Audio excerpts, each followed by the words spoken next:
अनुज की बचपन की फोटो देखकर मालती देवी ने खोला अनुज के पिता के मौत का राज।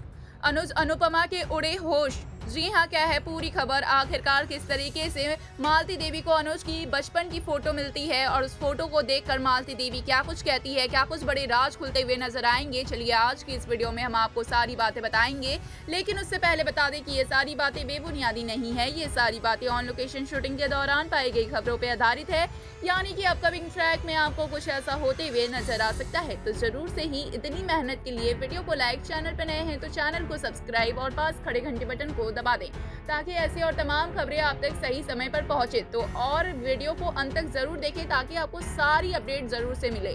तो बता दें कि अपकमिंग ट्रैक में आप देखेंगे कि अनुज अनुपमा मालती देवी के उस गुरुकुल में जाते हैं जहां पर मालती देवी रहती थी और वहां के सामानों की तलाशी करते हैं। बहुत ही रिक्वेस्ट करके अनुपमा ये परमिशन लेती है कि वहां के सामानों की तलाशी कर सकती है अनुपमा, और मालती देवी को याददाश्त वापस दिलाने के लिए कुछ सामान मिलते हैं जहां पर एक बच्चे की फोटो होती है। बर्थ सर्टिफिकेट भी मिलता है अनुपमा को और अनुपमा ये देख कर शॉक रह जाती है कि मालती देवी जिसे बच्चा बच्चा कह रही है वो वाकई ही मालती देवी का बेटा है, यानी कि मालती देवी की अनुज की उम्र के कोई बेटे हैं। वहां पर मालती देवी के बर्थ सर्टिफिकेट में मालती देवी का नाम माँ के ओर पे लिखा हुआ है, वहीं पर बच्चे का बर्थ भी वही है जो कि अनुज का बर्थ डेट है। और इसी के साथ में जो बच्चे का नाम है वो पूरी तरीके से ब्लर हो गया है क्योंकि वो काफी पुराना सर्टिफिकेट है। लेकिन अब अनुपमा अंदाजा लगा रही है कि मालती देवी अनुज को क्यों बेटा बेटा कह रही है। इसके पीछे का रीजन ये है कि मालती देवी को यह मालूम हो चुका है कि अनुज जैसा ही उनका कोई बेटा है, क्योंकि अनुज भी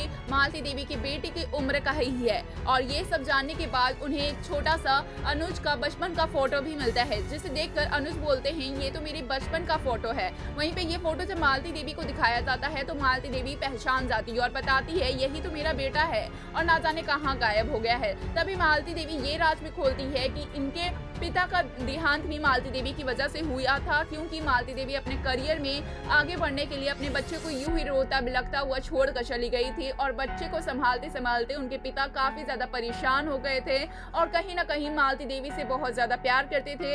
इस तरीके से मालती देवी को छोड़कर जाना उनके पिता के लिए बहुत बड़ा शौक था, सदमा था, जिसके दौरान उनके लिए बहुत बड़ा सदमा आया और उन्हें अचानक से हार्ट अटैक आकर मौत मिल गई। जिसके बाद मालती देवी कभी भी खुद को माफ नहीं कर पाई जब से मालती देवी को यह बात मालूम हुई है और उन्हें नहीं पता कि उनका बच्चा अभी कहाँ है। ये सारी बातें सुनकर अनुज बिल्कुल शॉक्ड हैं कि कोई माँ ऐसा कैसे कर सकती है, अपने करियर के लिए अपने बच्चे को रोता बिलखता हुआ छोड़कर कैसे जा सकती है। और ये सारे सवाल मालती देवी से करते हैं। वहीं पे मालती देवी ये सारे सामान को सुनकर और भी ज्यादा परेशान हो जाती है, जहां पे कहीं ना कहीं अनुपमा मालती देवी का हौसला बढ़ाने की कोशिश करती है, अनुज को समझाने की कोशिश करती है कि कई बार हम जिंदगी में गलत फैसले ले लेते हैं, हमारे लिए कुछ और चीज ज्यादा महत्ववादी हो जाती है। जहाँ पे मालती देवी को अलग हटाकर अनुज अनुपमा से ये सारी बातें कहते हुए नजर आएंगे कि अनुज के पास माँ नहीं है, लेकिन मालती देवी के साथ में कुछ अलग सा कनेक्शन फील होता है। मालती देवी ने अपना बेटा खोया है और अनुज ने अपनी माँ खोई है। उन्हें कभी भी माँ जैसा प्यार नहीं मिला, ना ही माँ की ममता मिली है। लेकिन मालती देवी को देखकर पहली बार ऐसा लगता है कि काश उनकी भी कोई माँ होती जो इसी तरीके से उनके लिए परेशान होती, उन्हें बेटा बेटा कहती।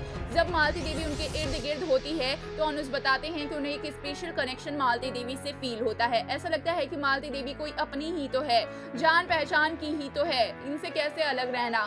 और जब मालती देवी पास नहीं होती है तो ये डर भी सताता है कि कहीं मालती देवी को याद ना आ जाए कि अनुपमा से बदला लेना है और उसके लिए मालती देवी कोई चाल चलकर अनुपमा से बदला लेने की प्लानिंग प्लॉटिंग ना कर बैठे, अनुपमा को हर्ट ना कर बैठे। ये सारी बातें अनुज अनुपमा से शेयर करते हुए भी नजर आते हैं। तो क्या है इस पे आपकी राय, हमें कमेंट्स के जरिए जरूर बताएं और ऐसे और तमाम खबरों के लिए चैनल को सब्सक्राइब करना बिल्कुल भी ना भूलें ताकि ऐसे और तमाम खबरें आप तक सही समय पर पहुंचते रहे।